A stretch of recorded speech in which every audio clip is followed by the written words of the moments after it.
पूरे बिहार में खुलेआम बिना पैसा लिए दाखिल खारिज या रजिस्ट्रेशन तो होता ही नहीं है। ये अलग बात है कि इधर विपक्ष है उधर पक्ष है, लेकिन दिल से अगर सब लोग अपने अंतरात्मा को पुकार करके पूछें तो बिना पैसा लिए म्यूटेशन, दाखिल खारिज और ऑनलाइन रजिस्ट्रेशन नहीं होता है। और जो पंचायत सरकार भवन माननीय मंत्री महोदय बन चुका है उसमें भी ताला लगा रहता है। पंचायत सरकार भवन सही मायने में कागज में सिर्फ चल रहा है। तो जब तक आपका पंचायत सरकार भवन नहीं बनेगा तब तक आप पंचायती राज व्यवस्था से इस काम को नहीं जोड़ सकते हैं। आज करीब करीब 6 वर्ष हो गया सरकार का नियम बनाए हुए इसको, लेकिन आज भी रजिस्ट्री के साथ आपका म्यूटेशन नहीं हो रहा है। और रजिस्ट्री के साथ म्यूटेशन नहीं होने के कारण ही दाखिल खारिज करने में, ऑनलाइन रजिस्ट्रेशन करने में राजस्व कर्मचारी और सीओ पैसा लेता है। म्यूटेशन का, ऑनलाइन रजिस्ट्रेशन का, दाखिल खारिज का पूरे बिहार में खुलेआम बिना पैसा लिए दाखिल खारिज या रजिस्ट्रेशन तो होता ही नहीं है। ये अलग बात है कि इधर विपक्ष है उधर पक्ष है, लेकिन दिल से अगर सब लोग अपने अंतरात्मा को पुकार करके पूछें तो बिना पैसा लिए म्यूटेशन, दाखिल खारिज और ऑनलाइन रजिस्ट्रेशन नहीं होता है। हुजूर, पिछले बार ही सरकार ने फैसला लिया था कि जब रजिस्ट्री कराने के लिए लोग जाएंगे तो उसी वक्त साथ साथ म्यूटेशन उनका हो जाएगा। मैं माननीय मंत्री महोदय से यह जानना चाहता हूं कि सरकार का जो फैसला था कि आप रजिस्ट्री के साथ साथ, जैसे बगल में बंगाल में चले जाइए, बगल में उत्तर प्रदेश में चले जाइए, आपको रजिस्ट्री के साथ साथ ही ऑनलाइन म्यूटेशन और रजिस्ट्रेशन हो जाता है। और कोई भी आदमी सिर्फ अपना नाम और खाता खेसरा बता दे तो उसका पूरा टिप्पणी, टीका टिप्पणी जितना है सब वो निकल जाता है उससे, कंप्यूटर से।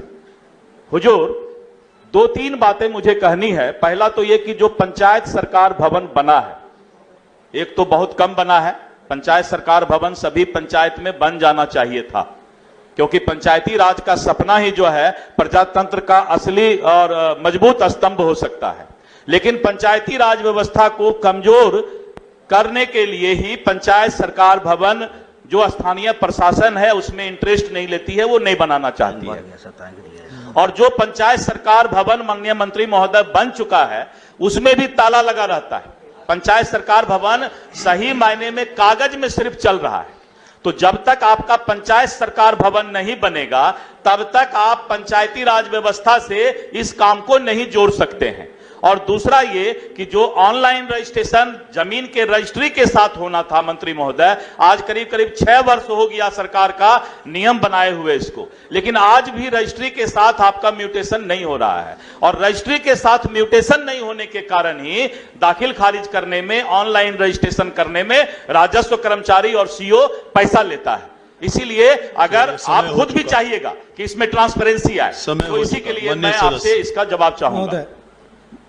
महोदय, माननीय सदस्य का यह प्रश्न मूल प्रश्न से बिल्कुल भिन्न है, लेकिन फिर भी माननीय सदस्य ने ये उठाया है सवाल, तो मैं कहना चाहता हूं कि हमसे पहले यह विभाग आप ही के पास था, तो ये सारे सजेशंस आपने उस समय दिए कि नहीं दिए मुझे मालूम नहीं है, लेकिन मैं उन तमाम चीज़ों के सुधार के दिशा में कदम उठा रहा हूँ।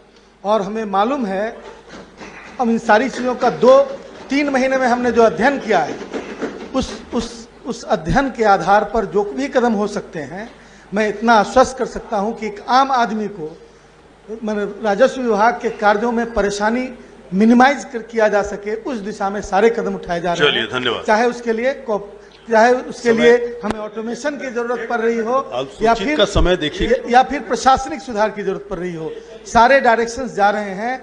अभी आज कल हमने फैसला, इसके पहले हमने पायलट प्रोजेक्ट चलाया कि दाखिल खारिज केसेज सिर्फ सीओ अब नहीं करेंगे, और उसके लिए हमने 5 अंचलों में पायलट प्रोजेक्ट चलाया।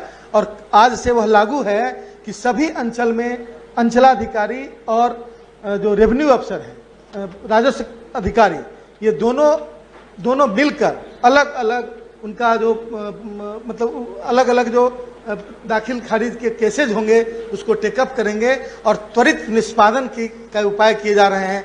3 महीने के अंदर हमारी कोशिश होगी कि पूरे बिहार में जितनी पेंडेंसी है दाखिल खारिज की उसे समाप्त किया जाए और जनता के लिए उसे चालू किया जाए। और हम इतना ही नहीं, हम आगे टाइमलाइन को बहुत दृढ़ता के साथ फॉलो करना चाहते हैं कि इतने समय में दाखिल खारिज, इतने समय परिवारजन के केसेज, मैक्सिमम केसेज जहां पर लिटिगेशन नहीं हो उसको संपादित किया जाए। तो इस तरह के कार्य किए जा रहे हैं और मैं अपेक्षा करता हूं कि आप सब लोगों का सहयोग इन चीजों में होगा। किसी भी पदाधिकारी को, किसी भी व्यक्ति को साक्ष्य के बिना कभी आरोपित नहीं किया जा सकता या फिर उसे दंडित नहीं किया जा सकता। इस सिद्धांत को ध्यान में रखते हुए यदि कोई हमारे पास कोई शिकायत आती है और कोई जांच होती है तो उसे नहीं बख्शा जाएगा यदि उसमें गलतियां